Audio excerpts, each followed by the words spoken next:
Hello, beautiful listener. Tonight we step into the rain-soaked streets of Victorian London, where danger awaits in every corner, and we explore two of Sherlock's most gripping cases. So grab a cuppa and get cozied in, because the game is about to be afoot. The Adventure of the Devil's Foot by Arthur Conan Doyle. In recording from time to time some of the curious experiences and interesting recollections which I associate with my long and intimate friendship with Mr. Sherlock Holmes, I have continually been faced by difficulties caused by his own aversion to publicity. To his sombre and cynical spirit, all popular applause was always abhorrent, and nothing amused him more at the end of a successful case than to hand over the actual exposure to some orthodox official, and to listen with a mocking smile to the general chorus of misplaced congratulation. It was indeed this attitude upon the part of my friend, and certainly not any lack of interesting material, which has caused me of late years to lay very few of my records before the public. My participation in some of his adventures was always a privilege which entailed discretion and reticence upon me. It was then with considerable surprise that I received a telegram from Holmes last Tuesday. He has never been known to write where a telegram would serve, in the following terms. Why not tell them of the Cornish horror, the strangest case I have handled? I have no idea what backward sweep of memory had brought the matter fresh to his mind, or what freak had caused him to desire that I should recount it, but I hasten, before another cancelling telegram may arrive, to hunt out the notes which give me the exact details of the case, and to lay the narrative before my readers. It was then, in the spring of the year 1897, that Holmes's iron constitution showed some symptoms of giving way in the face of constant hard work of a most exacting kind, aggravated perhaps by occasional indiscretions of his own. In March of that year, Dr. Beauregard of Harley Street, whose dramatic introduction to Holmes I may some day recount, gave positive injunctions that the famous private agent lay aside all his cases and surrender himself to complete rest if he wished to avert an absolute breakdown. The state of his health was not a matter in which he himself took the faintest interest, for his mental detachment was absolute. But he was induced at last on the threat of being permanently disqualified from work to give himself a complete change of scene and air. Thus it was that in the early spring of that year we found ourselves together in a small cottage near Poldhu Bay, at the further extremity of the Cornish peninsula. It was a singular spot, and one peculiarly well suited to the grim humour of my patient. From the windows of our little whitewashed house, which stood high upon a grassy headland, we looked down upon the whole sinister semicircle of Mounts Bay, that old death-trap of sailing vessels, with its fringe of black cliffs and surge-swept reefs on which innumerable seamen have met their end. With a northerly breeze it lies placid and sheltered, inviting the storm-tossed craft to tack into it for rest and protection. Then come the sudden swirl round of the wind, the blistering gale from the southwest, the dragging anchor, the lee shore, and the last battle in the creaming breakers. The wise mariner stands far out from that evil place. On the land side our surroundings were as sombre as on the sea. It was a country of rolling moors, lonely and dun-coloured, with an occasional church tower to mark the site of some old-world village. In every direction upon these moors there were traces of some vanished race which had passed utterly away, and left as its sole record strange monuments of stone, irregular mounds which contained the burned ashes of the dead, and curious earthworks which hinted at prehistoric strife. The glamour and mystery of the place, with its sinister atmosphere of forgotten nations, appealed to the imagination of my friend, and he spent much of his time in long walks and solitary meditations upon the moor. The ancient Cornish language had also arrested his attention, and he had, I remember, conceived the idea that it was akin to the Chaldean and had been largely derived from the Phoenician traders in tin. He had received a consignment of books upon philology and was settling down to develop this thesis when suddenly, to my sorrow and to his unfeigned delight, we found ourselves, even in that land of dreams, plunged into a problem at our very doors which was more intense, more engrossing, and infinitely more mysterious than any of those which had driven us from London. Our simple life and peaceful, healthy routine were violently interrupted, and we were precipitated into the midst of a series of events which caused the utmost excitement not only in Cornwall, but throughout the whole west of England. Many of my readers may retain some recollection of what was called at the time the Cornish horror, though a most imperfect account of the matter reached the London press. Now, after 13 years, I will give the true details of this inconceivable affair to the public. I have said that scattered towers marked the villages which dotted this part of Cornwall. The nearest of these was the hamlet of Tredannick Wallace, where the cottages of a couple of hundred inhabitants clustered round an ancient moss-grown church. The vicar of the parish, Mr. Roundhay, was something of an archaeologist, and as such, Holmes had made his acquaintance. He was a middle-aged man, portly and affable, with a considerable fund of local lore. At his invitation, we had taken tea at the vicarage, and had come to know also Mr. Mortimer Tregennis, an independent gentleman who increased the clergyman's scanty resources by taking rooms in his large, straggling house. The vicar, being a bachelor, was glad to come to such an arrangement, though he had little in common with his lodger, who was a thin, dark, spectacled man with a stoop which gave the impression of actual physical deformity. I remember that during our short visit we found the vicar garrulous, but his lodger strangely reticent. A sad-faced, introspective man, sitting with averted eyes, brooding apparently upon his own affairs. These were the two men who entered abruptly into our little sitting room on Tuesday, March the 16th, shortly after our breakfast hour, as we were smoking together, preparatory to our daily excursion upon the moors. "Mr. Holmes," said the vicar in an agitated voice, "the most extraordinary and tragic affair has occurred during the night. It is the most unheard-of business. We can only regard it as a special providence that you should chance to be here at the time, for in all England you are the one man we need." I glared at the intrusive vicar with no very friendly eyes, but Holmes took his pipe from his lips and sat up in his chair like an old hound who hears the view halloa. He waved his hand to the sofa, and our palpitating visitor with his agitated companion sat side by side upon it. Mr. Mortimer Tregennis was more self-contained than the clergyman, but the twitching of his thin hands and the brightness of his dark eyes showed that they shared a common emotion. "Shall I speak, or you?" he asked of the vicar. "Well, as you seem to have made the discovery, whatever it may be, and the vicar to have had it second-hand, perhaps you had better do the speaking," said Holmes. I glanced at the hastily clad clergyman with the formally dressed lodger seated beside him, and was amused at the surprise which Holmes's simple deduction had brought to their faces. "Perhaps I had best say a few words first," said the vicar, "and then you can judge if you will listen to the details from Mr. Tregennis, or whether we should not hasten at once to the scene of this mysterious affair.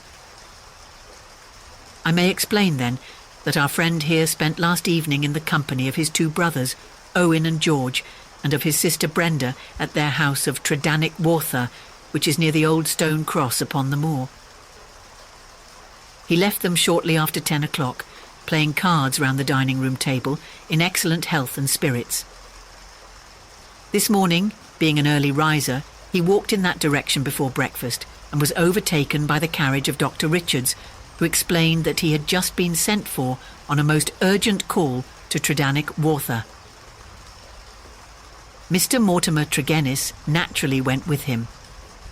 When he arrived at Tredannick Wallace, he found an extraordinary state of things. His two brothers and his sister were seated round the table exactly as he had left them. The cards still spread in front of them, and the candles burned down to their sockets. The sister lay back, stone dead in her chair, while the two brothers sat on each side of her, laughing, shouting and singing, the senses stricken clean out of them. All three of them, the dead woman and the two demented men, retained upon their faces an expression of the utmost horror, a convulsion of terror which was dreadful to look upon. There was no sign of the presence of anyone in the house except Mrs. Porter, the old cook and housekeeper, who declared that she had slept deeply and heard no sound during the night. Nothing had been stolen or disarranged, and there is absolutely no explanation of what the horror can be which has frightened a woman to death and two strong men out of their senses. There is the situation, Mr. Holmes, in a nutshell, and if you can help us to clear it up, you will have done a great work. I had hoped that in some way I could coax my companion back into the quiet which had been the object of our journey. But one glance at his intense face and contracted eyebrows told me how vain was now the expectation. He sat for some little time in silence, absorbed in the strange drama which had broken in upon our peace. "I will look into this matter," he said at last. "On the face of it, it would appear to be a case of a very exceptional nature. Have you been there yourself, Mr. Roundhay?" "No, Mr. Holmes. Mr. Tregennis brought back the account to the vicarage, and I at once hurried over with him to consult you." "How far is it to the house where this singular tragedy occurred?" "About a mile inland." "Then we shall walk over together. But before we start, I must ask you a few questions, Mr. Mortimer Tregennis." The other had been silent all this time, but I had observed that his more controlled excitement was even greater than the obtrusive emotion of the clergyman. He sat with a pale, drawn face, his anxious gaze fixed upon Holmes, and his thin hands clasped convulsively together. His pale lips quivered as he listened to the dreadful experience which had befallen his family, and his dark eyes seemed to reflect something of the horror of the scene. "Ask what you like, Mr. Holmes," said he eagerly. "It is a bad thing to speak of, but I will answer you the truth." "Tell me about last night." "Well, Mr. Holmes, I supped there, as the vicar has said, and my elder brother George proposed a game of whist afterwards. We sat down about 9 o'clock. It was 10:15 when I moved to go. I left them all round the table as merry as could be." "Who let you out?" "Mrs. Porter had gone to bed, so I let myself out. I shut the hall door behind me.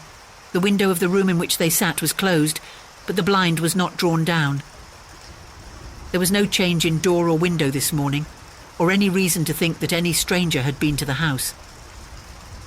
Yet there they sat, driven clean mad with terror, and Brenda lying dead of fright, with her head hanging over the arm of the chair. I'll never get the sight of that room out of my mind so long as I live." "The facts, as you state them, are certainly most remarkable," said Holmes. "I take it that you have no theory yourself which can in any way account for them." "It's devilish, Mr. Holmes, devilish," cried Mortimer Tregennis. "It is not of this world. Something has come into that room which has dashed the light of reason from their minds. What human contrivance could do that?" "I fear," said Holmes, "that if the matter is beyond humanity, it is certainly beyond me. Yet we must exhaust all natural explanations before we fall back upon such a theory as this. As to yourself, Mr. Tregennis, I take it you were divided in some way from your family, since they lived together and you had rooms apart?" "That is so, Mr. Holmes, though the matter is past and done with. We were a family of tin miners at Redruth, but we sold our venture to a company, and so retired with enough to keep us. I won't deny that there was some feeling about the division of the money, and it stood between us for a time, but it was all forgiven and forgotten, and we were the best of friends together." Looking back at the evening which you spent together, does anything stand out in your memory as throwing any possible light upon the tragedy? Think carefully, Mr. Tregennis, for any clue which can help me. There is nothing at all, sir. Your people were in their usual spirits? Never better. Were they nervous people? Did they ever show any apprehension of coming danger? Nothing of the kind. You have nothing to add, then, which could assist me? Mortimer Tregennis considered earnestly for a moment. There is one thing occurs to me, said he at last. As we sat at the table, my back was to the window, and my brother George, he being my partner at cards, was facing it. I saw him once look hard over my shoulder, so I turned round and looked also. The blind was up and the window shut, but I could just make out the bushes on the lawn, and it seemed to me for a moment that I saw something moving among them. I couldn't even say if it was man or animal, but I just thought there was something there. When I asked him what he was looking at, he told me that he had the same feeling. That is all that I can say. Did you not investigate? No, the matter passed as unimportant. You left them then without any premonition of evil? None at all. I'm not clear how you came to hear the news so early this morning. I am an early riser and generally take a walk before breakfast. This morning I had hardly started when the doctor in his carriage overtook me. He told me that old Mrs. Porter had sent a boy down with an urgent message. I sprang in beside him and we drove on. When we got there, we looked into that dreadful room. The candles and the fire must have burned out hours before, and they had been sitting there in the dark until dawn had broken. The doctor said Brenda must have been dead at least 6 hours. There were no signs of violence. She just lay across the arm of the chair with that look on her face. George and Owen were singing snatches of songs and gibbering like two great apes. Oh, it was awful to see. I couldn't stand it, and the doctor was as white as a sheet. Indeed, he fell into a chair in a sort of faint, and we nearly had him on our hands as well. Remarkable, most remarkable, said Holmes, rising and taking his hat. I think, perhaps, we had better go down to Tredannick Water without further delay. I confess that I have seldom known a case which at first sight presented a more singular problem. Our proceedings of that first morning did little to advance the investigation. It was marked, however, at the outset by an incident which left the most sinister impression upon my mind. The approach to the spot at which the tragedy occurred is down a narrow, winding country lane. While we made our way along it, we heard the rattle of a carriage coming towards us and stood aside to let it pass. As it drove by us, I caught a glimpse through the closed window of a horribly contorted, grinning face glaring out at us. Those staring eyes and gnashing teeth flashed past us like a dreadful vision. "My brothers!" cried Mortimer Tregennis, white to his lips. "They are taking them to Helston." We looked with horror after the black carriage lumbering upon its way. Then we turned our steps towards this ill-omened house in which they had met their strange fate. It was a large and bright dwelling, rather a villa than a cottage, with a considerable garden, which was already, in that Cornish air, well filled with spring flowers. Towards this garden, the window of the sitting-room fronted, and from it, according to Mortimer Tregennis, must have come that thing of evil which had by sheer horror in a single instant blasted their minds. Holmes walked slowly and thoughtfully among the flower plots and along the path before we entered the porch. So absorbed was he in his thoughts, I remember, that he stumbled over the watering pot, upset its contents, and deluged both our feet and the garden path. Inside the house we were met by the elderly Cornish housekeeper, Mrs. Porter, who, with the aid of a young girl, looked after the wants of the family. She readily answered all Holmes's questions. She had heard nothing in the night. Her employers had all been in excellent spirits lately, and she had never known them more cheerful and prosperous. She'd fainted with horror upon entering the room in the morning and seeing that dreadful company round the table. She had, when she recovered, thrown open the window to let the morning air in, and had run down to the lane, whence she sent a farm lad for the doctor. The lady was on her bed upstairs if we cared to see her. It took 4 strong men to get the brothers into the asylum carriage. She would not herself stay in the house another day, and was starting that very afternoon to rejoin her family at St. Ives. We ascended the stairs and viewed the body. Miss Brenda Tregennis had been a very beautiful girl, though now verging upon middle age. Her dark, clear-cut face was handsome, even in death, but there still lingered upon it something of that convulsion of horror which had been her last human emotion. From her bedroom we descended to the sitting room, where this strange tragedy had actually occurred. The charred ashes of the overnight fire lay in the grate. On the table were the 4 guttered and burned-out candles, with the cards scattered over its surface. The chairs had been moved back against the walls, but all else was as it had been the night before. Holmes paced with light, swift steps about the room. He sat in the various chairs, drawing them up and reconstructing their positions. He tested how much of the garden was visible. He examined the floor, the ceiling, and the fireplace. But never once did I see that sudden brightening of his eyes and tightening of his lips, which would have told me that he saw some gleam of light in this utter darkness. "Why a fire?" he asked once. Had they always a fire in this small room on a spring evening? Mortimer Tregennis explained that the night was cold and damp. For that reason, after his arrival, the fire was lit. "What are you going to do now, Mr. Holmes?" he asked. My friend smiled and laid his hand upon my arm.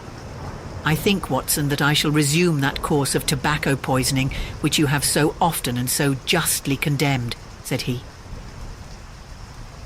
"With your permission, gentlemen, we will now return to our cottage, for I am not aware that any new factor is likely to come to our notice here.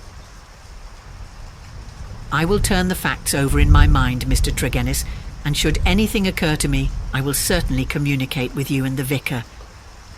In the meantime, I wish you both good morning." It was not until long after we were back in Poldhu Cottage that Holmes broke his complete and absorbed silence. He sat coiled in his armchair, his haggard and ascetic face hardly visible amid the blue swirl of his tobacco smoke, his black brows drawn down, his forehead contracted, his eyes vacant and far away.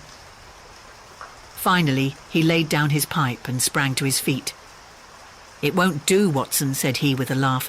"Let us walk along the cliffs together and search for flint arrows. We are more likely to find them than clues to this problem. To let the brain work without sufficient material is like racing an engine. It racks itself to pieces. The sea air, sunshine and patience, Watson. All else will come. Now let us calmly define our position, Watson," he continued as we skirted the cliffs together. "Let us get a firm grip of the very little which we do know, so that when fresh facts arise we may be ready to fit them into their places. I take it, in the first place, that neither of us is prepared to admit diabolical intrusions into the affairs of men. Let us begin by ruling that entirely out of our minds." "Very good. There remain 3 persons who have been grievously stricken by some conscious or unconscious human agency. That is firm ground. Now, when did this occur? Evidently, assuming his narrative to be true, it was immediately after Mr. Mortimer Tregennis had left the room. That is a very important point. The presumption is that it was within a few minutes afterwards. The cards still lay upon the table.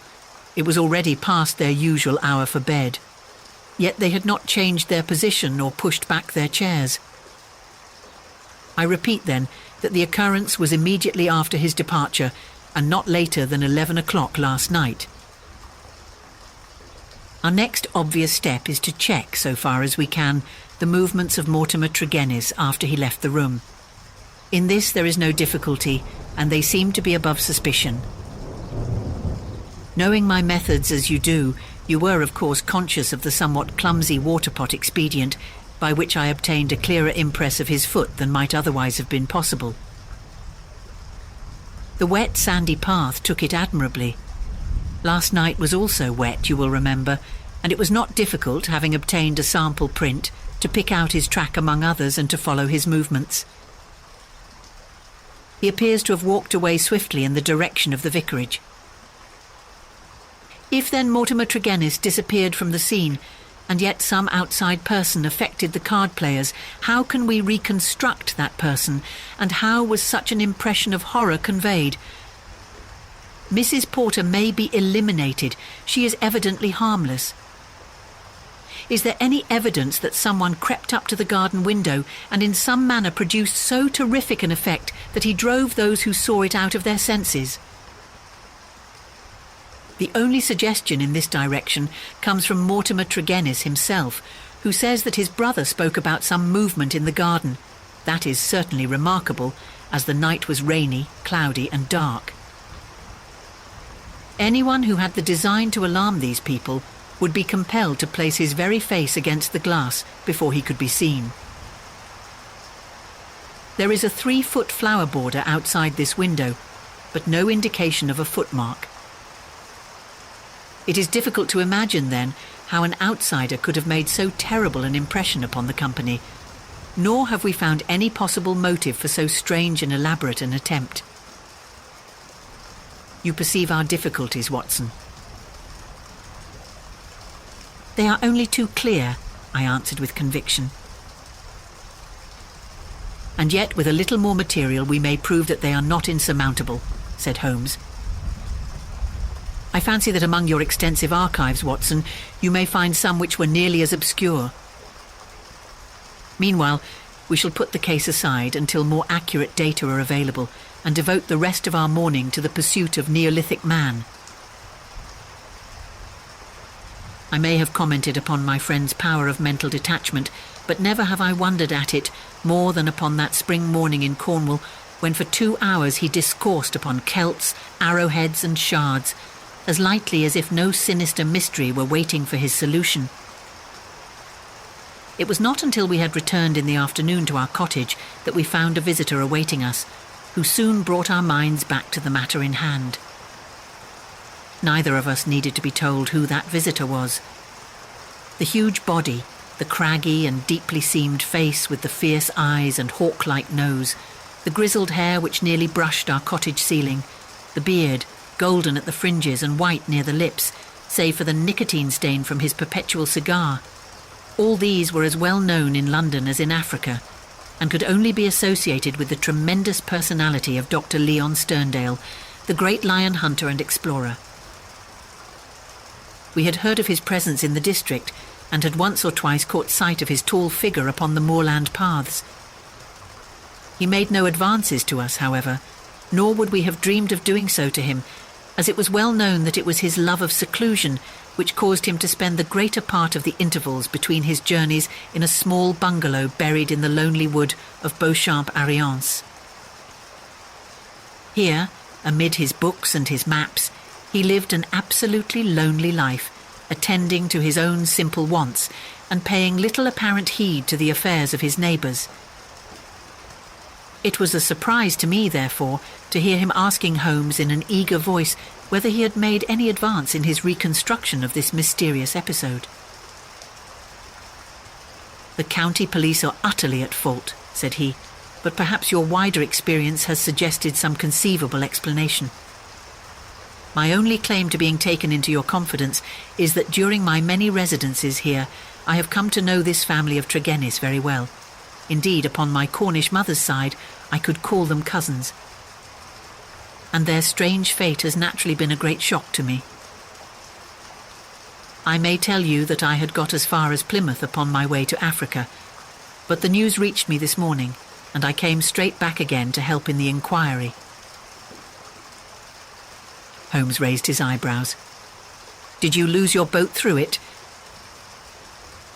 I will take the next. Dear me, that is friendship indeed. I tell you they were relatives.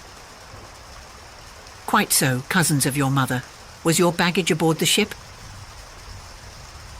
Some of it, but the main part at the hotel.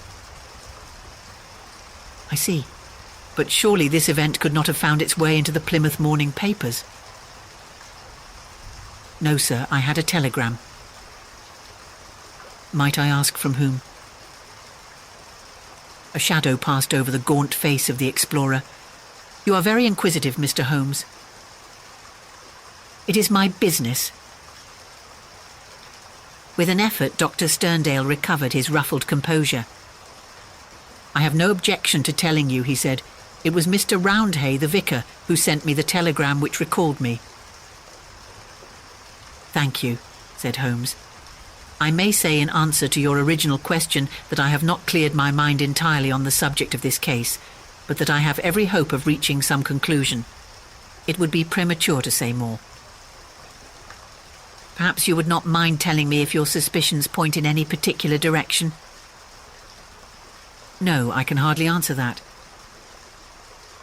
Then I have wasted my time and need not prolong my visit.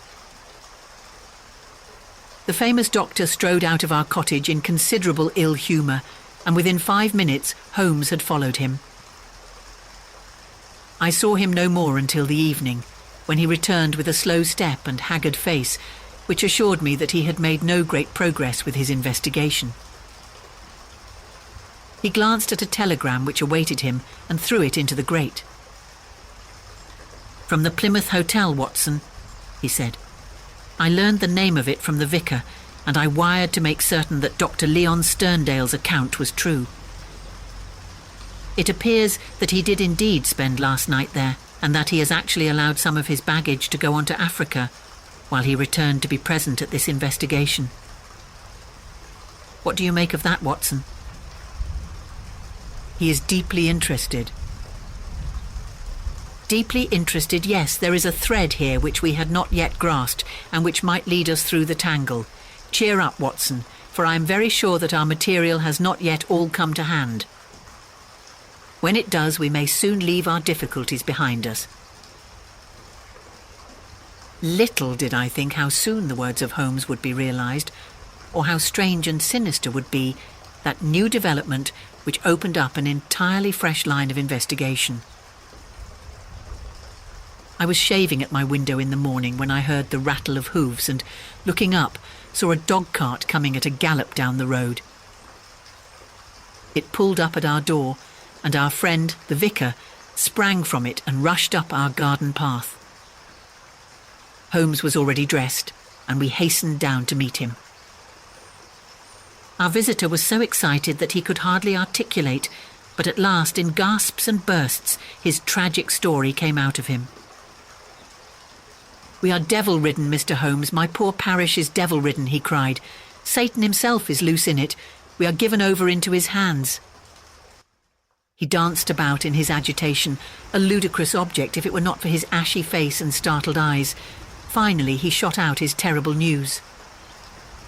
Mr. Mortimer Tregennis died during the night, and with exactly the same symptoms as the rest of his family. Holmes sprang to his feet, all energy in an instant. Can you fit us both into your dog-cart? Yes, I can. Then, Watson, we will postpone our breakfast. Mr. Roundhay, we are entirely at your disposal. Hurry, hurry, before things get disarranged. The lodger occupied 2 rooms at the vicarage, which were in an angle by themselves, the one above the other. Below was a large sitting room. Above, his bedroom. They looked out upon a croquet lawn which came up to the windows.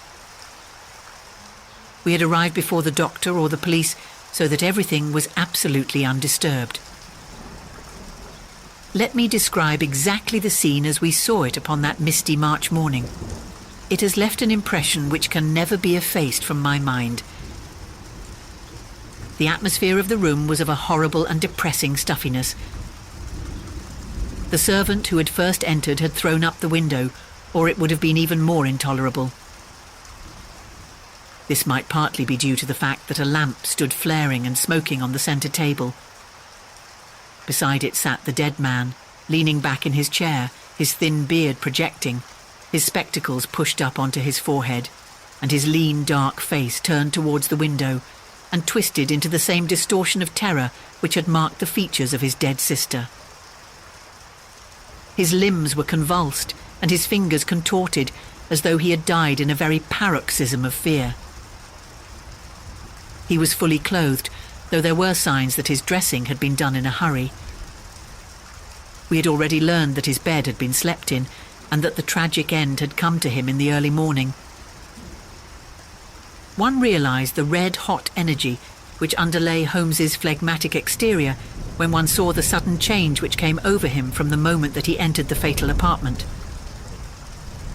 In an instant, he was tense and alert, his eyes shining, his face set, his limbs quivering with eager activity. He was out on the lawn, in through the window, round the room and up into the bedroom, for all the world like a dashing foxhound drawing a cover. In the bedroom he made a rapid cast around and ended by throwing open the window, which appeared to give him some fresh cause for excitement, for he leaned out of it with loud ejaculations of interest and delight. Then he rushed down the stair, out through the open window, threw himself upon his face on the lawn, sprang up and into the room once more, all with the energy of the hunter who is at the very heels of his quarry. The lamp, which was an ordinary standard, he examined with minute care, making certain measurements upon its bowl. He carefully scrutinised with his lens the talc shield which covered the top of the chimney and scraped off some ashes which adhered to its upper surface, putting some of them into an envelope which he placed in his pocketbook. Finally, just as the doctor and the official police put in an appearance, he beckoned to the vicar and we all three went out upon the lawn. "I am glad to say that my investigation has not been entirely barren," he remarked. "I cannot remain to discuss the matter with the police, but I should be exceedingly obliged, Mr. Roundhay, if you would give the inspector my compliments and direct his attention to the bedroom window and to the sitting-room lamp. Each is suggestive, and together they are almost conclusive. If the police would desire further information, I shall be happy to see any of them at the cottage. And now, Watson, I think that perhaps we shall be better employed elsewhere." It may be that the police resented the intrusion of an amateur, or that they imagined themselves to be upon some hopeful line of investigation, but it is certain that we heard nothing from them for the next 2 days. During this time, Holmes spent some of his time smoking and dreaming in the cottage, but a greater portion in country walks which he undertook alone, returning after many hours without remark as to where he had been. One experiment served to show me the line of his investigation. He had bought a lamp which was the duplicate of the one which had burned in the room of Mortimer Tregennis on the morning of the tragedy. This he filled with the same oil as that used at the vicarage, and he carefully timed the period which it would take to be exhausted. Another experiment which he made was of a more unpleasant nature, and one which I am not likely ever to forget. "You will remember, Watson," he remarked one afternoon, "that there is a single common point of resemblance in the varying reports which have reached us. This concerns the effect of the atmosphere of the room in each case upon those who had first entered it. You will recollect that Mortimer Tregennis, in describing the episode of his last visit to his brother's house, remarked that the doctor on entering the room fell into a chair. You had forgotten? Well, I can answer for it that it was so. Now you will remember also that Mrs. Porter, the housekeeper, told us that she herself fainted upon entering the room and had afterwards opened the window. In the second case, that of Mortimer Tregennis himself, you cannot have forgotten the horrible stuffiness of the room when we arrived, though the servant had thrown open the window. That servant, I found upon inquiry, was so ill that she had gone to her bed. You will admit, Watson, that these facts are very suggestive. In each case there is evidence of a poisonous atmosphere. In each case also, there is combustion going on in the room. In the one case a fire, in the other a lamp. The fire was needed, but the lamp was lit. As a comparison of the oil consumed will show, long after it was broad daylight. Why? Surely because there is some connection between three things: the burning, the stuffy atmosphere, and finally, the madness or death of those unfortunate people. That is clear, is it not? It would appear so. At least we may accept it as a working hypothesis. We will suppose then that something was burned in each case which produced an atmosphere causing strange toxic effects. Very good. In the first instance, that of the Tregennis family, this substance was placed in the fire. Now the window was shut, but the fire would naturally carry fumes to some extent up the chimney. Hence, one would expect the effects of the poison to be less than in the second case, where there was less escape for the vapour. The result seems to indicate that it was so, since in the first case only the woman, who had presumably the more sensitive organism, was killed, the others exhibiting that temporary or permanent lunacy, which is evidently the first effect of the drug. In the second case, the result was complete. The facts, therefore, seem to bear out the theory of a poison which worked by combustion. With this train of reasoning in my head, I naturally looked about in Mortimer Tregennis's room to find some remains of this substance. The obvious place to look was the talc shelf or smoke guard of the lamp. There, sure enough, I perceived a number of flaky ashes, and round the edges a fringe of brownish powder, which had not yet been consumed. Half of this I took, as you saw, and I placed it in an envelope. Why half, Holmes? It is not for me, my dear Watson, to stand in the way of the official police force. I leave them all the evidence which I found. The poison still remained upon the talc, had they the wit to find it. Now, Watson, we will light our lamp. We will, however, take the precaution to open our window to avoid the premature decease of two deserving members of society.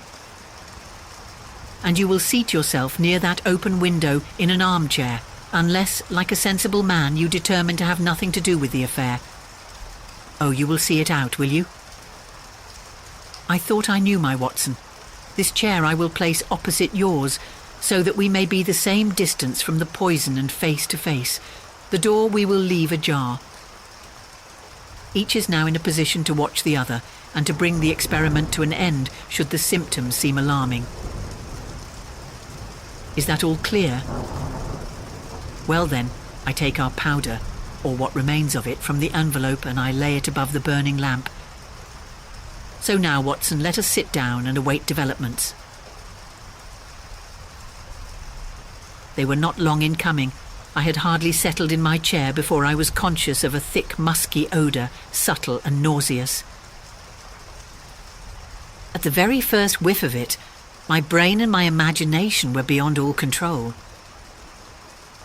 A thick black cloud swirled before my eyes, and my mind told me that in this cloud, unseen as yet, but about to spring out upon my appalled senses, lurked all that was vaguely horrible, all that was monstrous and inconceivably wicked in the universe. Vague shapes swirled and swam amid the dark cloud bank, each a menace and a warning of something coming, the advent of some unspeakable dweller upon the threshold whose very shadow would blast my soul. A freezing horror took possession of me. I felt that my hair was rising, that my eyes were protruding, that my mouth was opened, and my tongue like leather. The turmoil within my brain was such that something must surely snap. I tried to scream and was vaguely aware of some hoarse croak which was my own voice, but distant and detached from myself. At the same moment, in some effort of escape, I broke through that cloud of despair and had a glimpse of Holmes's face, white, rigid and drawn with horror, the very look which I had seen upon the features of the dead. It was that vision which gave me an instant of sanity and of strength. I dashed from my chair, threw my arms round Holmes, and together we lurched through the door, and an instant afterwards had thrown ourselves down upon the grass plot, and were lying side by side, conscious only of the glorious sunshine which was bursting its way through the hellish cloud of terror which had girt us in. Slowly it rose from our souls like the mists from a landscape until peace and reason had returned, and we were sitting upon the grass, wiping our clammy foreheads and looking with apprehension at each other to mark the last traces of that terrific experience which we had undergone. "Upon my word, Watson," said Holmes at last with an unsteady voice, "I owe you both my thanks and an apology. It was an unjustifiable experiment, even for oneself, and doubly so for a friend. I am really very sorry." "You know," I answered with some emotion, for I have never seen so much of Holmes's heart before, "that it is my greatest joy and privilege to help you." He relapsed at once into the half-humorous, half-cynical vein which was his habitual attitude to those about him. "It would be superfluous to drive us mad, my dear Watson," said he. "A candid observer would certainly declare that we were so already before we embarked upon so wild an experiment. I confess that I never imagined that the effect could be so sudden and so severe." He dashed into the cottage, and reappearing with a burning lamp held at full arm's length, he threw it among a bank of brambles. "We must give the room a little time to clear. I take it, Watson, that you have no longer a shadow of a doubt as to how these tragedies were produced?" "None whatever. But the cause remains as obscure as before. Come into the arbour here and let us discuss it together. That villainous stuff seems still to linger round my throat. I think we must admit that all the evidence points to this man, Mortimer Tregennis, having been the criminal in the first tragedy, though he was the victim in the second one. We must remember in the first place that there is some story of a family quarrel, followed by a reconciliation. How bitter that quarrel may have been, or how hollow the reconciliation, we cannot tell. When I think of Mortimer Tregennis, with the foxy face and the small, shrewd, beady eyes behind the spectacles, he is not a man whom I should judge to be of a particularly forgiving disposition. Well, in the next place, you will remember that this idea of someone moving in the garden, which took our attention for a moment from the real cause of the tragedy, emanated from him. He had a motive in misleading us. Finally, if he did not throw the substance into the fire at the moment of leaving the room, who did do so? The affair happened immediately after his departure. Had anyone else come in, the family would certainly have risen from the table. Besides, in peaceful Cornwall, visitors did not arrive after 10 o'clock at night. We may take it, then, that all the evidence points to Mortimer Tregennis as the culprit. Then his own death was suicide. Well, Watson, it is on the face of it a not impossible supposition. The man who had the guilt upon his soul of having brought such a fate upon his own family might well be driven by remorse to inflict it upon himself. There are, however, some cogent reasons against it. Fortunately, there is one man in England who knows all about it, and I have made arrangements by which we shall hear the facts this afternoon from his own lips. Ah, he is a little before his time. Perhaps you would kindly step this way, Dr. Leon Sterndale.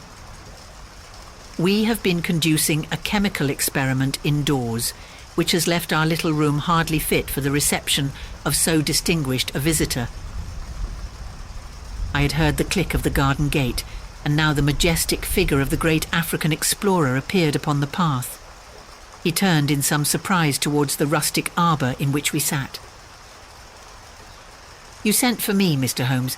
I had your note about an hour ago, and I have come, though I really do not know why I should obey your summons." "Perhaps we can clear the point up before we separate," said Holmes. "Meanwhile, I am much obliged to you for your courteous acquiescence. You will excuse this informal reception in the open air, but my friend Watson and I have nearly furnished an additional chapter to what the papers call the Cornish horror, and we prefer a clear atmosphere for the present." Perhaps, since the matters which we have to discuss will affect you personally in a very intimate fashion, it is as well that we should talk where there can be no eavesdropping."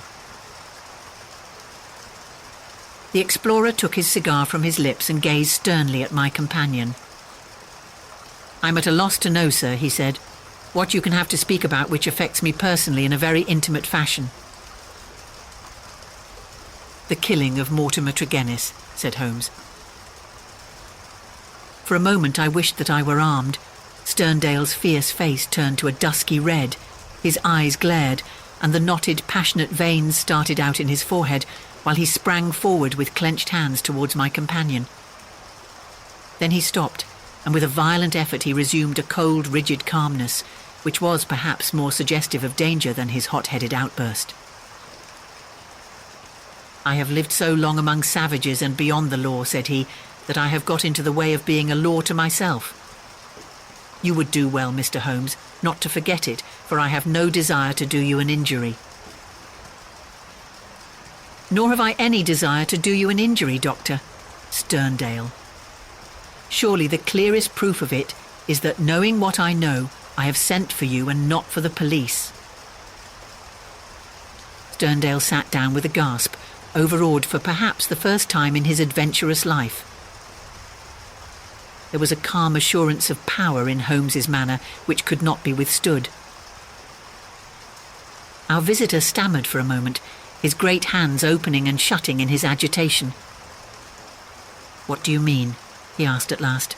"If this is bluff upon your part, Mr. Holmes, you have chosen a bad man for your experiment. Let us have no more beating about the bush. What do you mean?" "I will tell you," said Holmes, "and the reason why I tell you is that I hope frankness may beget frankness. What my next step may be will depend entirely upon the nature of your own defence." "My defence?" "Yes, sir." "My defence against what?" "Against the charge of killing Mortimer Tregennis." Sterndale mopped his forehead with his handkerchief.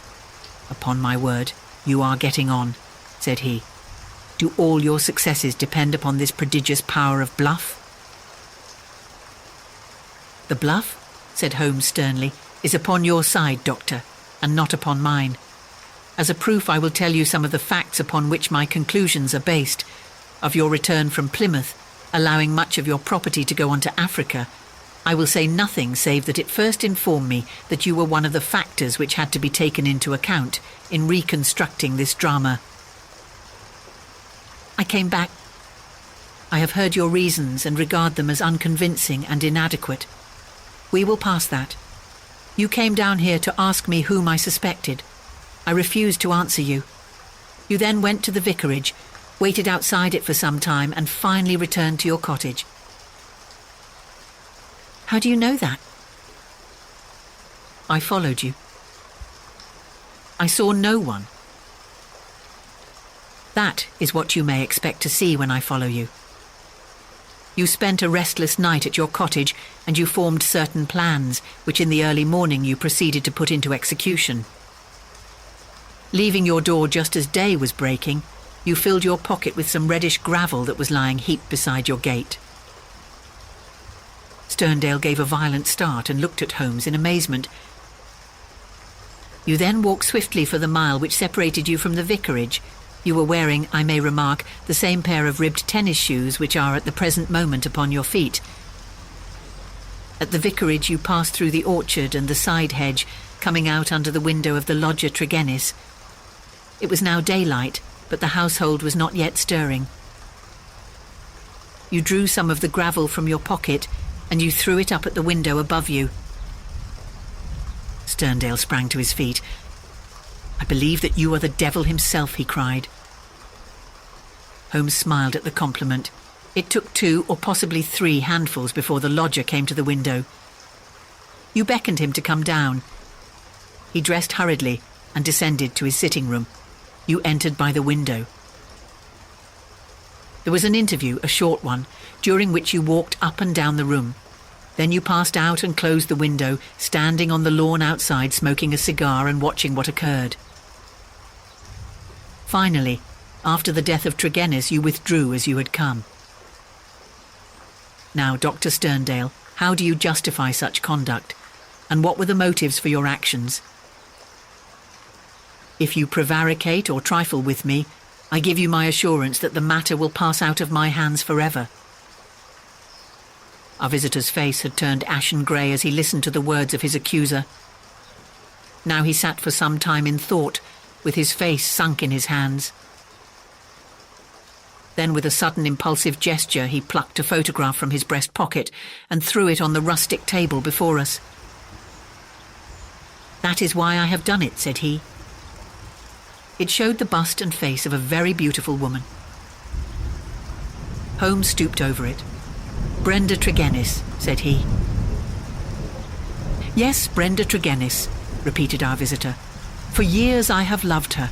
For years she has loved me. There is the secret of that Cornish seclusion which people have marvelled at. It has brought me close to the one thing on earth that was dear to me. I could not marry her, for I have a wife who has left me for years, and yet whom, by the deplorable laws of England, I could not divorce. For years Brenda waited. For years I waited. And this is what we have waited for." A terrible sob shook his great frame, and he clutched his throat under his brindled beard. Then with an effort he mastered himself and spoke on. "The vicar knew he was in our confidence. He would tell you that she was an angel upon earth. That was why he telegraphed to me and I returned. What was my baggage or Africa to me when I learned that such a fate had come upon my darling? There you have the missing clue to my action, Mr. Holmes." "Proceed," said my friend. Dr. Sterndale drew from his pocket a paper packet and laid it upon the table. On the outside was written "Radix Pedis Diaboli," with a red poison label beneath it. He pushed it towards me. "I understand that you are a doctor, sir. Have you ever heard of this preparation?" "Devil's foot root. No, I've never heard of it." "It is no reflection upon your professional knowledge, dear," said he, "for I believe that, save for one sample in a laboratory at Buda, there is no other specimen in Europe. It has not yet found its way either into the pharmacopoeia or into the literature of toxicology. The root is shaped like a foot, half human, half goat-like, hence the fanciful name given by a botanical missionary. It is used as an ordeal poison by the medicine men in certain districts of West Africa and is kept as a secret among them. This particular specimen I obtained under very extraordinary circumstances in the Ubangi country." He opened the paper as he spoke and disclosed a heap of reddish-brown snuff-like powder. "Well, sir?" asked Holmes sternly. "I am about to tell you, Mr. Holmes, all that actually occurred, for you already know so much that it is clearly to my interest that you should know all. I have already explained the relationship in which I stood to the Tregennis family. For the sake of the sister, I was friendly with the brothers. There was a family quarrel about money, which estranged this man Mortimer, but it was supposed to be made up, and I afterwards met him as I did the others. He was a sly, subtle, scheming man, and several things arose which gave me a suspicion of him, but I had no cause for any positive quarrel. One day, only a couple of weeks ago, he came down to my cottage and I showed him some of my African curiosities. Among other things, I exhibited this powder, and I told him of its strange properties, how it stimulates those brain centres which control the emotion of fear, and how either madness or death is the fate of the unhappy native who is subjected to the ordeal by the priest of his tribe. I told him also how powerless European science would be to detect it. How he took it I cannot say, for I never left the room, but there is no doubt that it was then, while I was opening cabinets and stooping to boxes, that he managed to abstract some of the devil's foot root. I well remember how he plied me with questions as to the amount and the time that was needed for its effect, but I little dreamed that he could have a personal reason for asking. I thought no more of the matter until the vicar's telegram reached me at Plymouth. This villain had thought that I would be at sea before the news could reach me, and that I should be lost for years in Africa. But I returned at once. Of course, I could not listen to the details without feeling assured that my poison had been used. I came round to see you on the chance that some other explanation had suggested itself to you. But there could be none.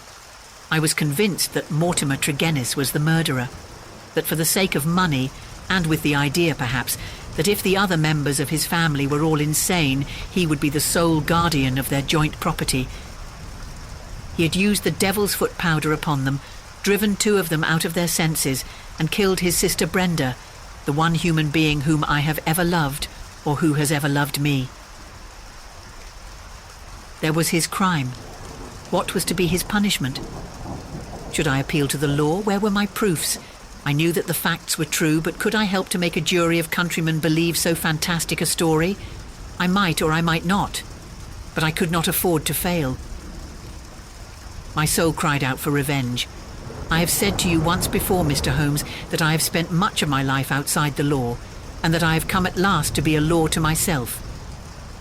So it was, even now, I determined that the fate which he had given to others should be shared by himself. Either that, or I would do justice upon him with my own hand. In all England there can be no man who sets less value upon his own life than I do at the present moment.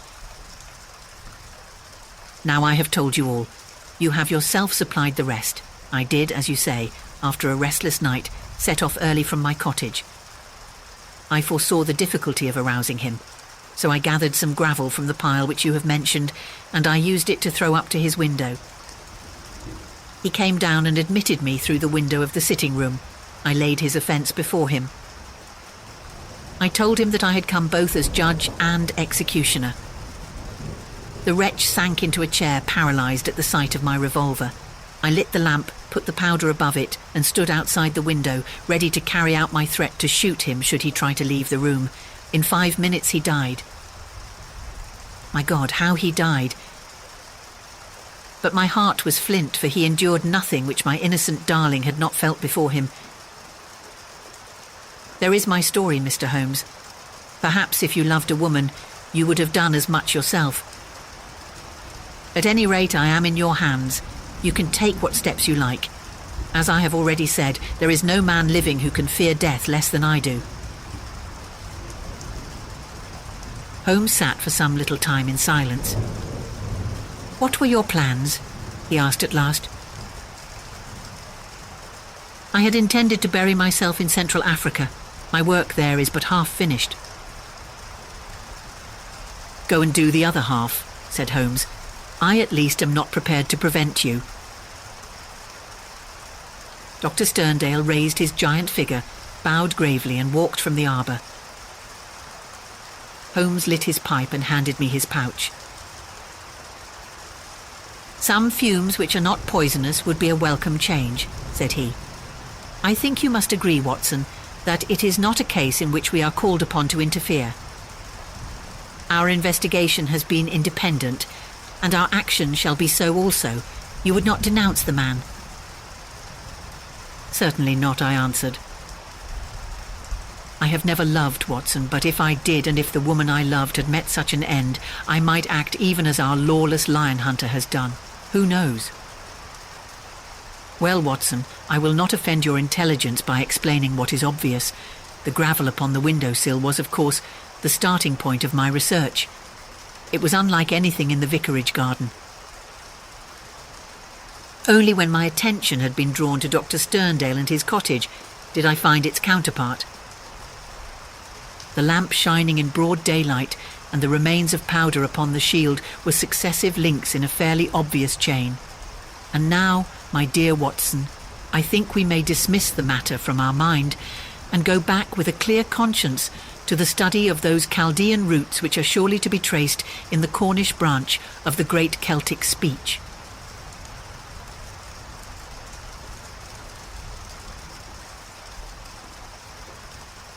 The Adventure of the Cardboard Box by Arthur Conan Doyle. In choosing a few typical cases which illustrate the remarkable mental qualities of my friend Sherlock Holmes, I have endeavoured, as far as possible, to select those which presented the minimum of sensationalism, while offering a fair field for his talents.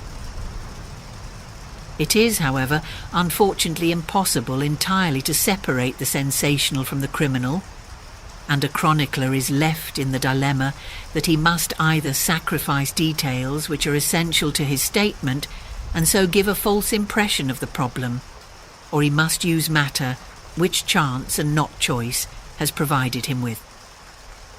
With this short preface, I shall turn to my notes of what proved to be a strange, though a peculiarly terrible chain of events. It was a blazing hot day in August. Baker Street was like an oven, and the glare of the sunlight upon the yellow brickwork of the house across the road was painful to the eye. It was hard to believe that these were the same walls which loomed so gloomily through the fogs of winter. Our blinds were half drawn, and Holmes lay curled upon the sofa, reading and rereading a letter which he had received by the morning post. For myself, my term of service in India had trained me to stand heat better than cold, and a thermometer at 90 was no hardship. But the morning paper was uninteresting. Parliament had risen. Everybody was out of town, and I yearned for the glades of the New Forest or the shingle of Southsea. A depleted bank account had caused me to postpone my holiday, and as to my companion, neither the country nor the sea presented the slightest attraction to him.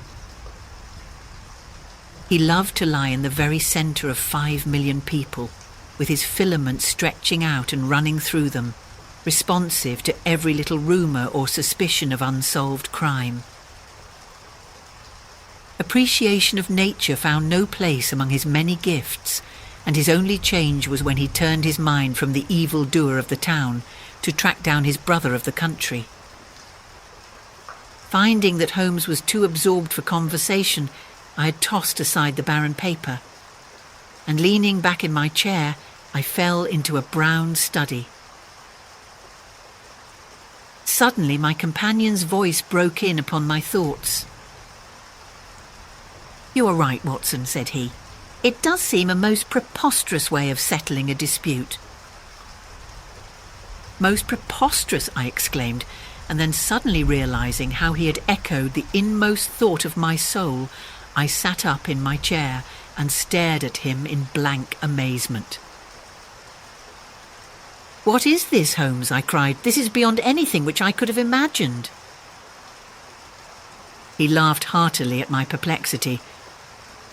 "You remember," he said, "that some little time ago, when I read you the passage in one of Poe's sketches in which a close reasoner follows the unspoken thoughts of his companion, you were inclined to treat the matter as a mere tour de force of the author. On my remarking that I was constantly in the habit of doing the same thing, you expressed incredulity." "Oh, no." "Perhaps not with your tongue, my dear Watson, but certainly with your eyebrows. So when I saw you throw down your paper and enter upon a train of thought, I was very happy to have the opportunity of reading it off, and eventually of breaking into it, as a proof that I had been in rapport with you." But I was still far from satisfied. "In the example which you read to me," said I, "the reasoner drew his conclusions from the actions of the man whom he observed. If I remember right, he stumbled over a heap of stones, looked up at the stars, and so on. But I have been seated quietly in my chair, and what clues can I have given you?" "You do yourself an injustice. The features are given to man as the means by which he shall express his emotions, and yours are faithful servants." "Do you mean to say that you read my train of thoughts from my features?" "Your features, and especially your eyes. Perhaps you cannot yourself recall how your reverie commenced." "No, I cannot." "Then I will tell you. After throwing down your paper, which was the action which drew my attention to you, you sat for half a minute with a vacant expression. Then your eyes fixed themselves upon your newly framed picture of General Gordon, and I saw by the alteration in your face that a train of thought had been started, but it did not lead very far. Your eyes flashed across to the unframed portrait of Henry Ward Beecher, which stands upon the top of your books. Then you glanced up at the wall, and of course your meaning was obvious. You were thinking that if the portrait were framed, it would just cover that bare space and correspond with Gordon's picture over there. "You have followed me wonderfully," I exclaimed. "So far I could hardly have gone astray, but now your thoughts went back to Beecher, and you looked hard across as if you were studying the character in his features. Then your eyes ceased to pucker, but you continued to look across, and your face was thoughtful. You were recalling the incidents of Beecher's career. I was well aware that you could not do this without thinking of the mission which he undertook on behalf of the North at the time of the Civil War, for I remember your expressing your passionate indignation at the way in which he was received by the more turbulent of our people. You felt so strongly about it that I knew you could not think of Beecher without thinking of that also. When a moment later I saw your eyes wander away from the picture, I suspected that your mind had now turned to the Civil War. And when I observed that your lips set, your eyes sparkled and your hands clenched, I was positive that you were indeed thinking of the gallantry which was shown by both sides in that desperate struggle. But then again, your face grew sadder. You shook your head. You were dwelling upon the sadness and horror and useless waste of life. Your hand stole towards your own old wound, and a smile quivered on your lips, which showed me that the ridiculous side of this method of settling international questions had forced itself upon your mind. At this point I agreed with you that it was preposterous, and was glad to find that all my deductions had been correct. "Absolutely," said I, "and now that you have explained it, I confess that I am as amazed as before." "It was very superficial, my dear Watson, I assure you. I should not have intruded it upon your attention had you not shown some incredulity the other day.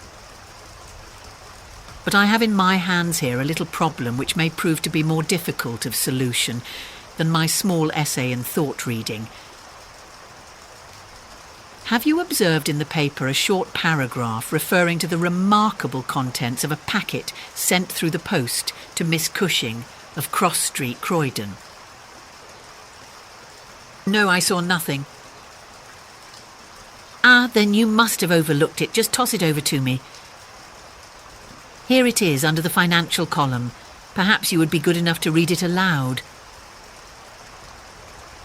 I picked up the paper which he had thrown back to me and read the paragraph indicated. It was headed, "A Gruesome Packet." "Miss Susan Cushing, living at Cross Street, Croydon, has been made the victim of what must be regarded as a peculiarly revolting practical joke, unless some more sinister meaning should prove to be attached to the incident. At 2:00 yesterday afternoon, a small packet, wrapped in brown paper, was handed in by the postman. A cardboard box was inside, which was filled with coarse salt. On emptying this, Miss Cushing was horrified to find 2 human ears, apparently quite freshly severed. The box had been sent by parcel post from Belfast upon the morning before. There is no indication as to the sender, and the matter is the more mysterious as Miss Cushing, who is a maiden lady of 50, has led a most retired life, and has so few acquaintances or correspondents that it is a rare event for her to receive anything through the post. Some years ago, however, when she resided at Penge, she let apartments in her house to 3 young medical students, whom she was obliged to get rid of on account of their noisy and irregular habits. The police are of opinion that this outrage may have been perpetrated upon Miss Cushing by these youths, who owed her a grudge and who hoped to frighten her by sending her these relics of the dissecting rooms. Some probability is lent to the theory by the fact that one of these students came from the north of Ireland, and to the best of Miss Cushing's belief, from Belfast. In the meantime, the matter is being actively investigated, Mr. Lestrade, one of the very smartest of our detective officers, being in charge of the case. "So much for the Daily Chronicle," said Holmes as I finished reading. "Now for our friend Lestrade. I had a note from him this morning in which he says, 'I think that this case is very much in your line. We have every hope of clearing the matter up, but we find a little difficulty in getting anything to work upon.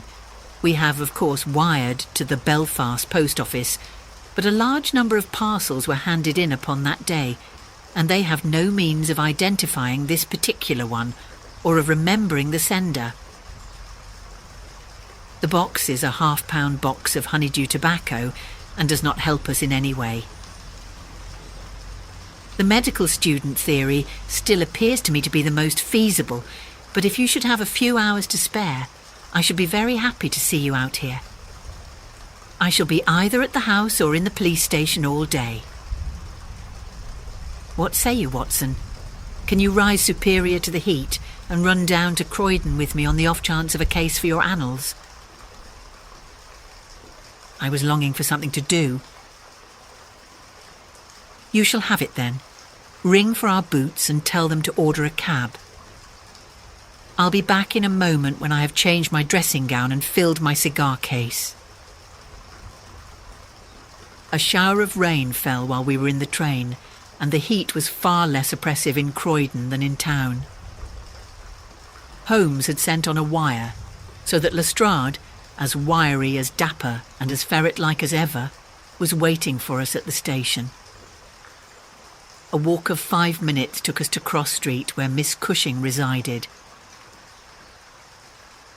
It was a very long street of 2-storey brick houses, neat and prim, with whitened stone steps and little groups of aproned women gossiping at the doors. Halfway down, Lestrade stopped and tapped at a door, which was opened by a small servant girl. Miss Cushing was sitting in the front room, into which we were ushered. She was a placid-faced woman with large, gentle eyes and grizzled hair curving down over her temples on each side. A worked antimacassar lay upon her lap, and a basket of coloured silks stood upon a stool beside her. "They are in the outhouse, those dreadful things," said she as Lestrade entered. "I wish that you would take them away altogether." "So I shall, Miss Cushing. I only kept them here until my friend Mr. Holmes should have seen them in your presence." "Why in my presence, sir?"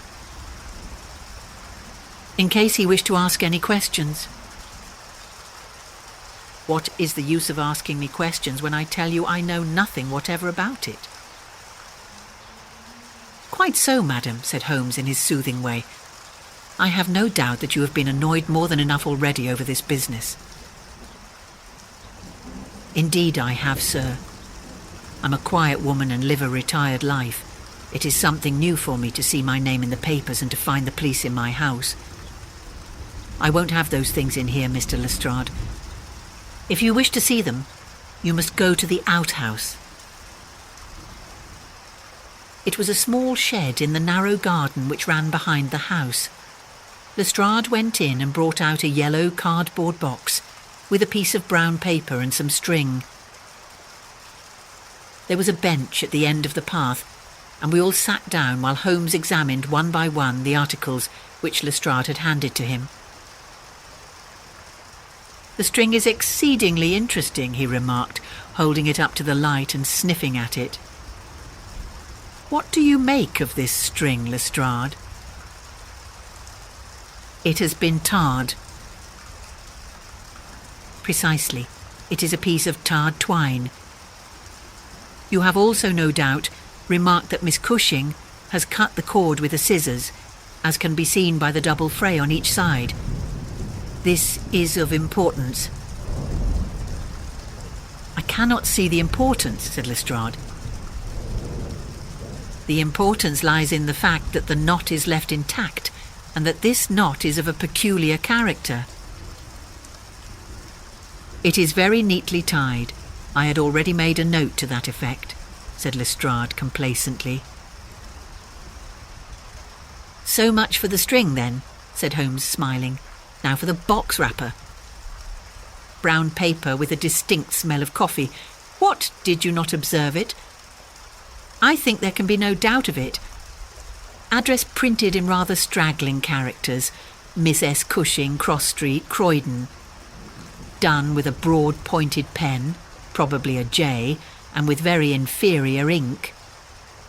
The word Croydon has been originally spelled with an I, which has been changed to IY. The parcel was directed then by a man, the printing is distinctly masculine, of limited education and unacquainted with the town of Croydon. So far, so good. The box is a yellow half-pound honeydew box with nothing distinctive save 2 thumb marks at the left bottom corner. It is filled with rough salt, of the quality used for preserving hides and other of the coarser commercial purposes. And embedded in it are these very singular enclosures.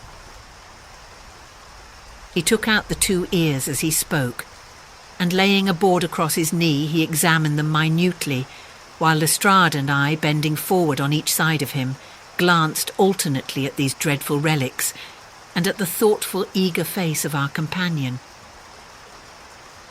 Finally he returned them to the box once more and sat for a while in deep meditation. "You have observed, of course," said he at last, "that the ears are not a pair." "Yes, I have noticed that, but if this were the practical joke of some students from the dissecting rooms, it would be as easy for them to send 2 odd ears as a pair." "Precisely, but this is not a practical joke."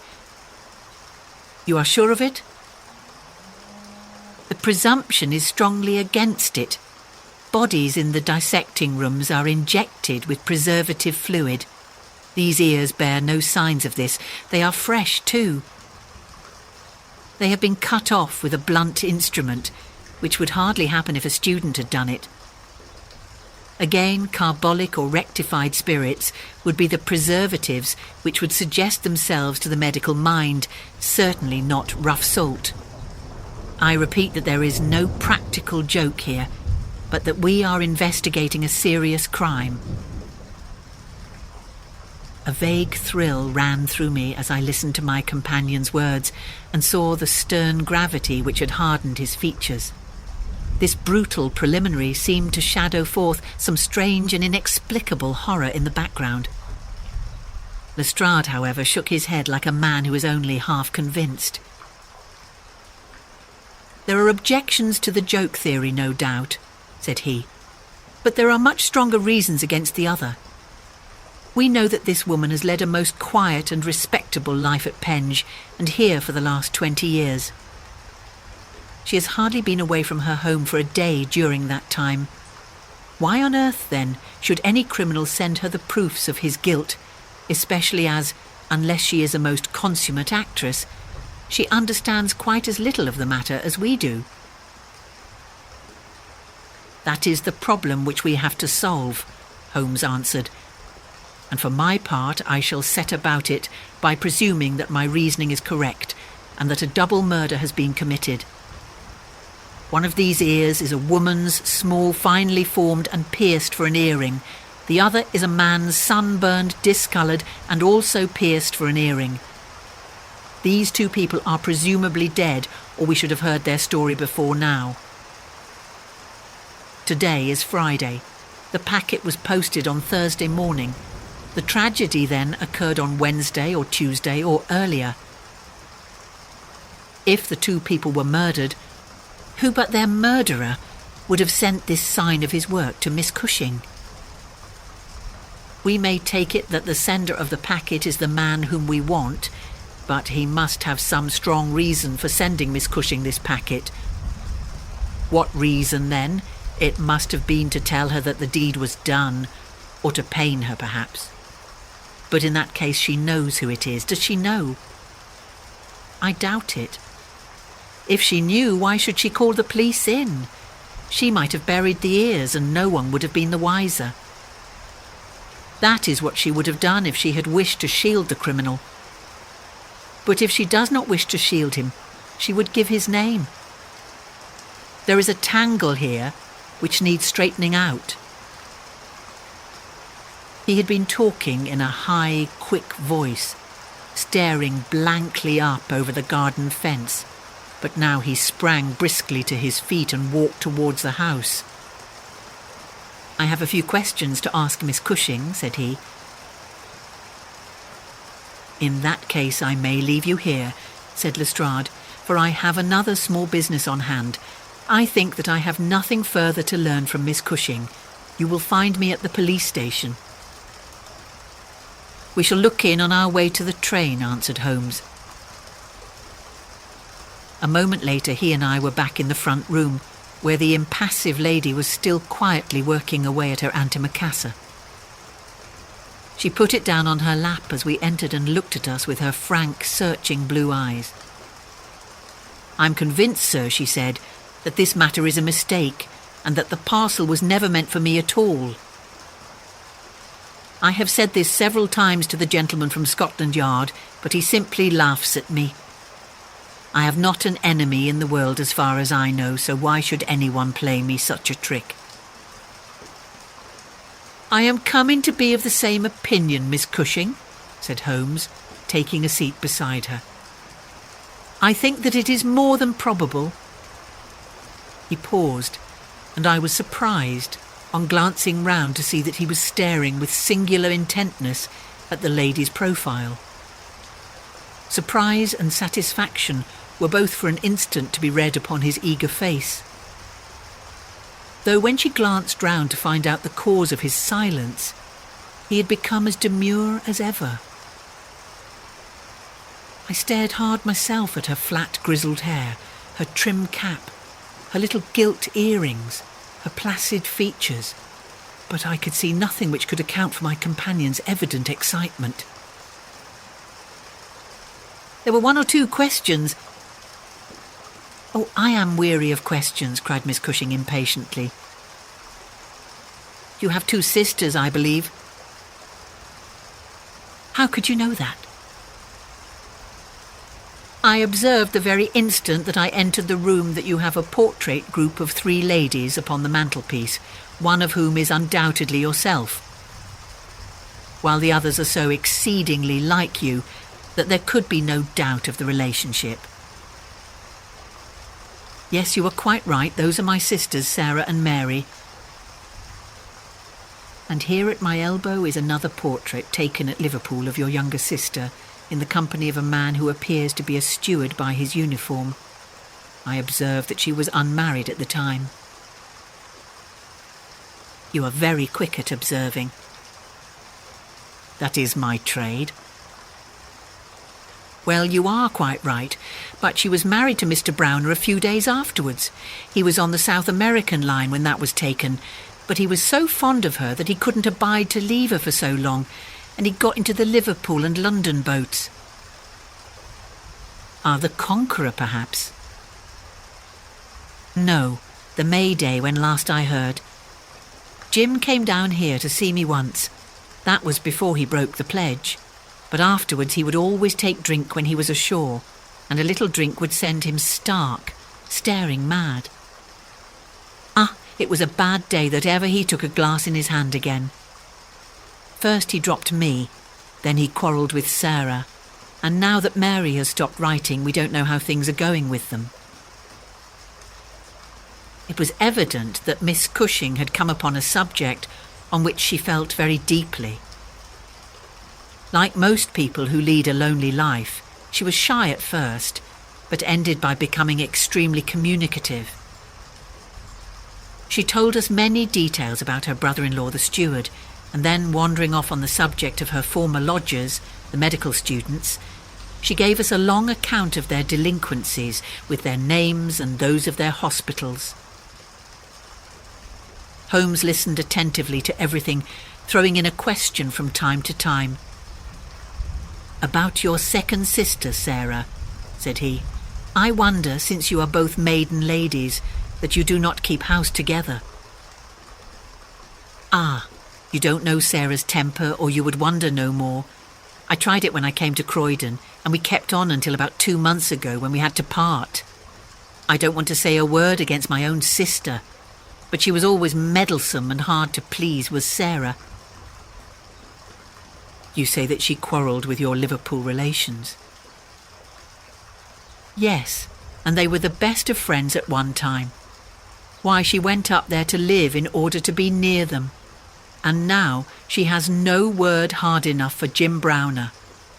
The last 6 months that she was here, she would speak of nothing but his drinking and his ways.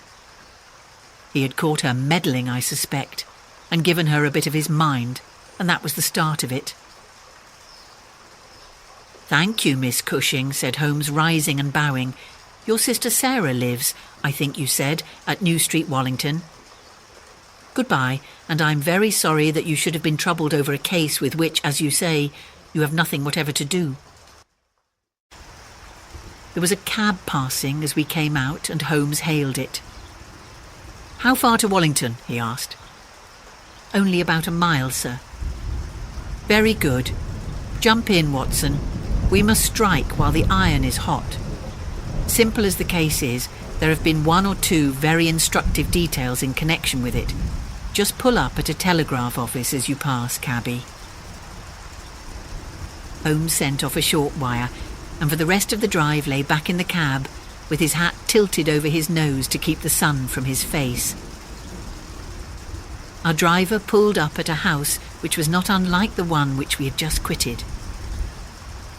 My companion ordered him to wait, and had his hand upon the knocker, when the door opened and a grave young gentleman in black, with a very shiny hat, appeared on the step. "Is Miss Cushing at home?" asked Holmes. "Miss Sarah Cushing is extremely ill," said he. "She has been suffering since yesterday from brain symptoms of great severity. As her medical adviser, I cannot possibly take the responsibility of allowing anyone to see her. I should recommend you to call again in 10 days.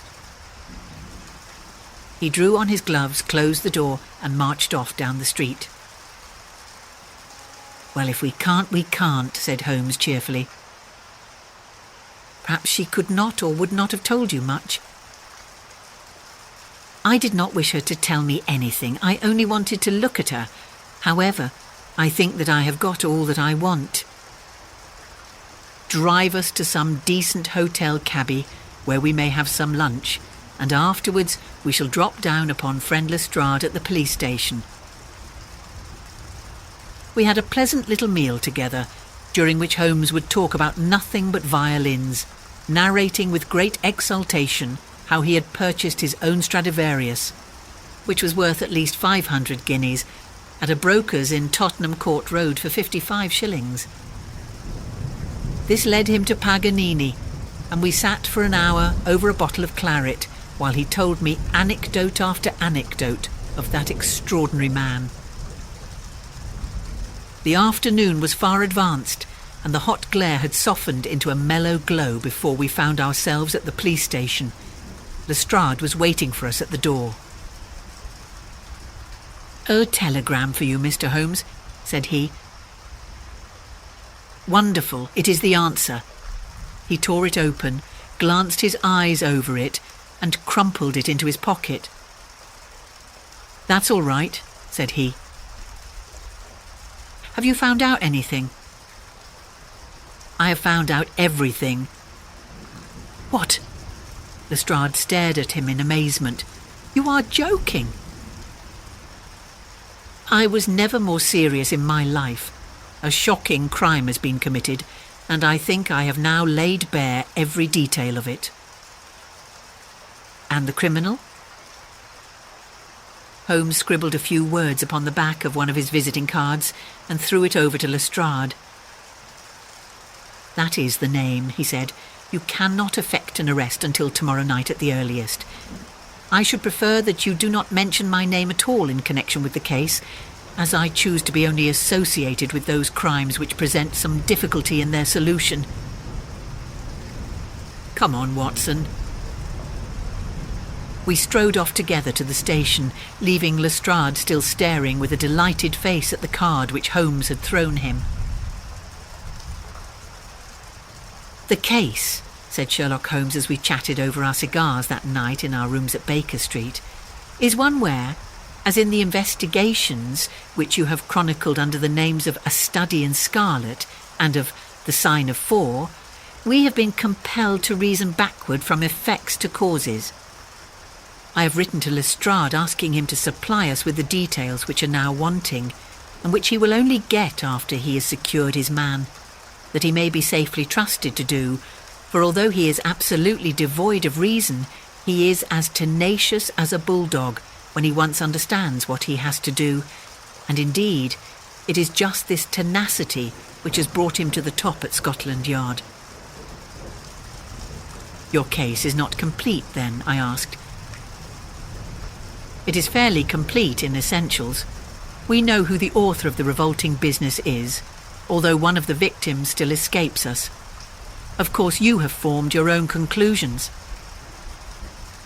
I presume that this Jim Browner, the steward of a Liverpool boat, is the man whom you suspect?" "Oh, it is more than a suspicion. And yet I cannot see anything save very vague indications. On the contrary, to my mind, nothing could be more clear. Let me run over the principal steps. We approached the case, you remember, with an absolutely blank mind, which is always an advantage. We had formed no theories. We were simply there to observe and to draw inferences from our observations. What did we see first? A very placid and respectable lady, who seemed quite innocent of any secret, and a portrait which showed me that she had 2 younger sisters. It instantly flashed across my mind that the box might have been meant for one of these. I set the idea aside as one which could be disproved or confirmed at our leisure. Then we went to the garden, as you remember, and we saw the very singular contents of the little yellow box. The string was of the quality which is used by sailmakers aboard ship, and at once a whiff of the sea was perceptible in our investigation. When I observed that the knot was one which is popular with sailors, that the parcel had been posted at a port, and that the male ear was pierced for an earring which is so much more common among sailors than landsmen, I was quite certain that all the actors in the tragedy were to be found among our seafaring classes. When I came to examine the address of the packet, I observed that it was to Miss S. Cushing. Now, the oldest sister would of course be Miss Cushing, and although her initial was S, it might belong to one of the others as well. In that case, we should have to commence our investigation from a fresh basis altogether. I therefore went into the house with the intention of clearing up this point. I was about to assure Miss Cushing that I was convinced that a mistake had been made when you may remember that I came suddenly to a stop.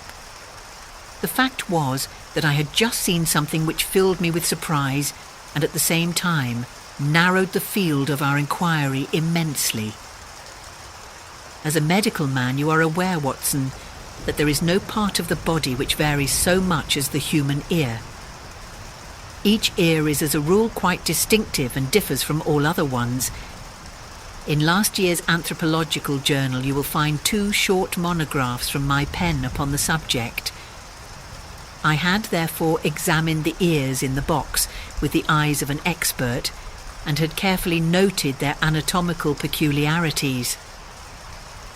Imagine my surprise then when, on looking at Miss Cushing, I perceived that her ear corresponded exactly with the female ear which I had just inspected. The matter was entirely beyond coincidence. There was the same shortening of the pinna, the same broad curve of the upper lobe, the same convolution of the inner cartilage. In all essentials, it was the same ear. Of course, I at once saw the enormous importance of the observation. It was evident that the victim was a blood relation, and probably a very close one. I began to talk to her about her family, and you remember that she at once gave us some exceedingly valuable details. In the first place, her sister's name was Sarah, and her address had until recently been the same, so that it was quite obvious how the mistake had occurred and for whom the packet was meant. Then we heard of this steward married to the third sister, and learned that he had at one time been so intimate with Miss Sarah that she had actually gone up to Liverpool to be near the Browners, but a quarrel had afterwards divided them. This quarrel had put a stop to all communications for some months, so that if Browner had occasion to address a packet to Miss Sarah, he would undoubtedly have done so to her old address. And now the matter had begun to straighten itself out wonderfully. We had learned of the existence of this steward, an impulsive man, of strong passions. You remember that he threw up what must have been a very superior berth in order to be nearer to his wife. Subject, too, to occasional fits of hard drinking. We had reason to believe that his wife had been murdered, and that a man, presumably a seafaring man, had been murdered at the same time. Jealousy, of course, at once suggests itself as the motive for the crime. And why should these proofs of the deed be sent to Miss Sarah Cushing? Probably because during her residence in Liverpool, she had some hand in bringing about the events which led to the tragedy. You will observe that this line of boats calls at Belfast, Dublin and Waterford, so that, presuming that Browner had committed the deed and had embarked at once upon his steamer, Belfast would be the first place at which he could post his terrible packet. A second solution was at this stage obviously possible, and although I thought it exceedingly unlikely, I was determined to elucidate it before going further. An unsuccessful lover might have killed Mr. and Mrs. Browner, and the male heir might have belonged to the husband. There were many grave objections to this theory, but it was conceivable. I therefore sent off a telegram to my friend Algar of the Liverpool force, and asked him to find out if Mrs. Browner were at home and if Browner had departed in the May Day. Then we went on to Wallington to visit Miss Sarah. I was curious in the first place to see how far the family ear had been reproduced in her. Then, of course, she might give us very important information, but I was not sanguine that she would. She must have heard of the business the day before, since all Croydon was ringing with it, and she alone could have understood for whom the packet was meant. If she had been willing to help justice, she would probably have communicated with the police already. However, it was clearly our duty to see her, so we went. We found that the news of the arrival of the packet, for her illness dated from that time, had such an effect upon her as to bring on brain fever. It was clearer than ever that she understood its full significance, but equally clear that we should have to wait some time for any assistance from her. However, we were really independent of her help. Our answers were waiting for us at the police station, where I had directed Algar to send them. Nothing could be more conclusive. Mrs. Browner's house had been closed for more than 3 days, and the neighbours were of opinion that she had gone south to see her relatives. It had been ascertained at the shipping offices that Browner had left aboard of the May Day, and I calculate that she is due in the Thames tomorrow night. When he arrives, he will be met by the obtuse but resolute Lestrade, and I have no doubt that we shall have all our details filled in. Sherlock Holmes was not disappointed in his expectations. 2 days later he received a bulky envelope which contained a short note from the detective and a typewritten document which covered several pages of foolscap. "Lestrade has got him all right," said Holmes, glancing up at me. "Perhaps it would interest you to hear what he says." My dear Mr. Holmes, in accordance with the scheme which we had formed in order to test our theories, the "we" is rather fine, Watson, is it not? I went down to the Albert Dock yesterday at 6 p.m. and boarded the SS Mayday, belonging to the Liverpool, Dublin and London Steam Packet Company. On inquiry, I found that there was a steward on board of the name of James Browner, and that he had acted during the voyage in such an extraordinary manner that the captain had been compelled to relieve him of his duties. On descending to his berth, I found him seated upon a chest with his head sunk upon his hands, rocking himself to and fro. He's a big, powerful chap, clean-shaven and very swarthy, something like Aldridge, who helped us in the bogus laundry affair.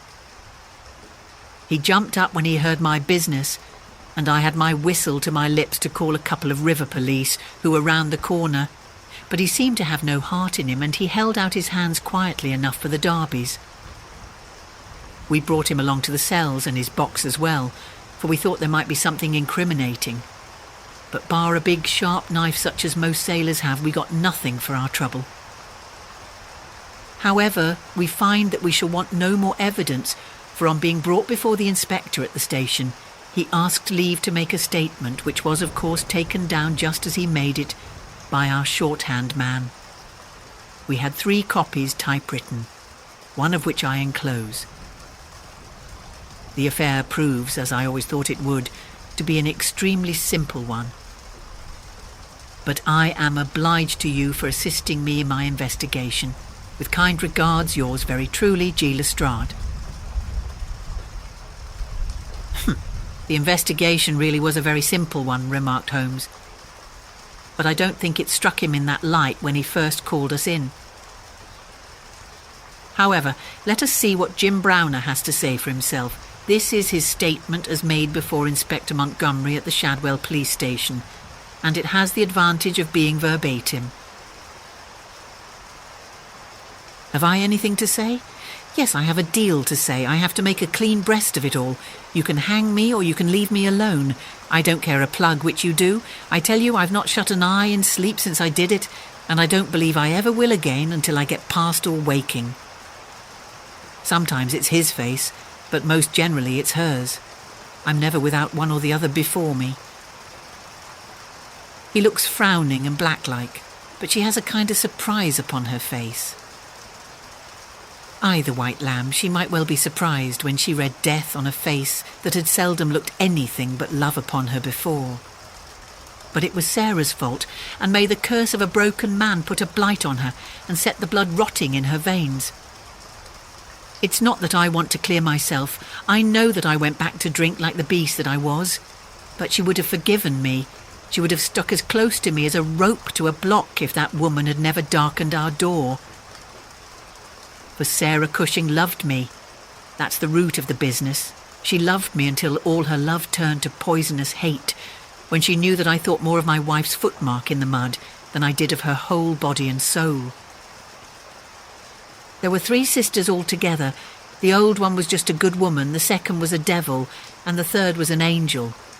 Sarah was 33 and Mary was 29 when I married. We were just as happy as the day was long when we set up house together, and in all Liverpool there was no better woman than my Mary. And then we asked Sarah up for a week, and the week grew into a month, and one thing led to another, until she was just one of ourselves. I was blue ribbon at that time, and we were putting a little money by, and all was as bright as a new dollar. My God, whoever would have thought that it could have come to this? Whoever would have dreamed it? I used to be home for the weekends very often, and sometimes, if the ship were held back for cargo, I would have a whole week at a time, and in this way I saw a deal of my sister-in-law, Sarah. She was a fine tall woman, black and quick and fierce, with a proud way of carrying her head, and a glint from her eye like a spark from a flint. But when little Mary was there, I had never a thought of her, and that I swear, as I hope for God's mercy.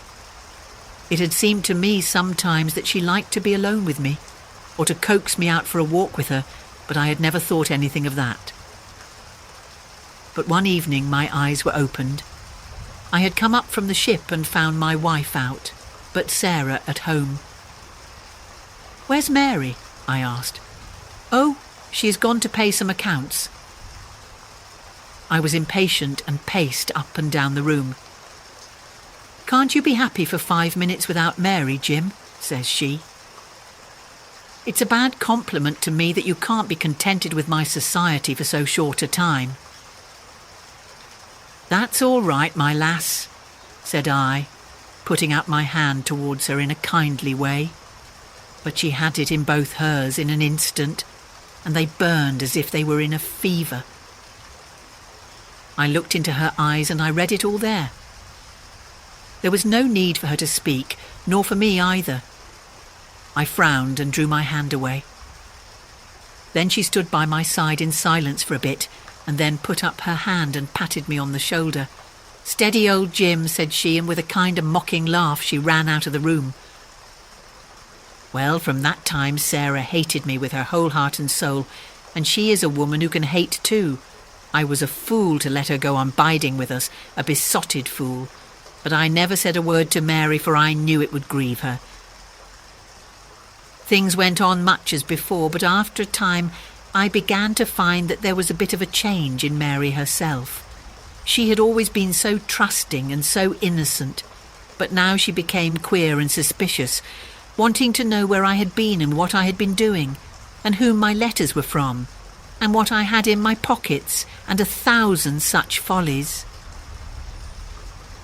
Day by day she grew queerer and more irritable, and we had ceaseless rows about nothing.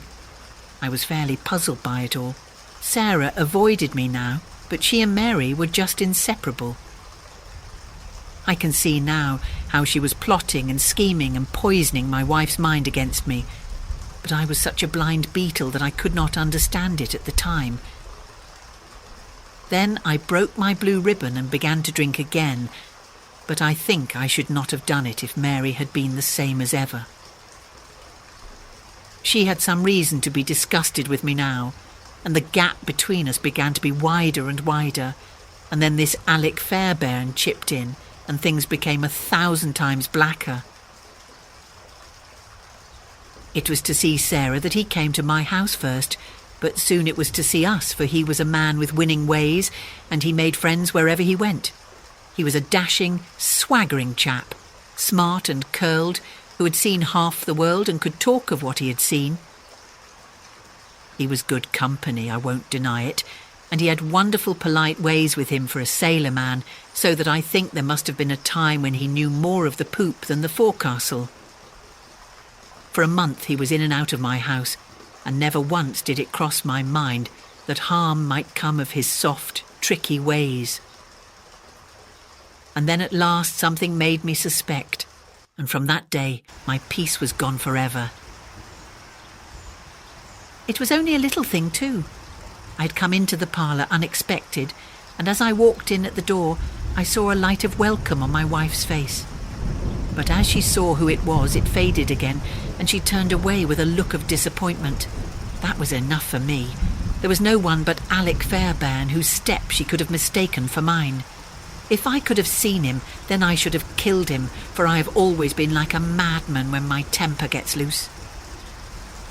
Mary saw the devil's light in my eyes, and she ran forward with her hands on my sleeve. "Don't, Jim, don't," says she. "Where's Sarah?" I asked.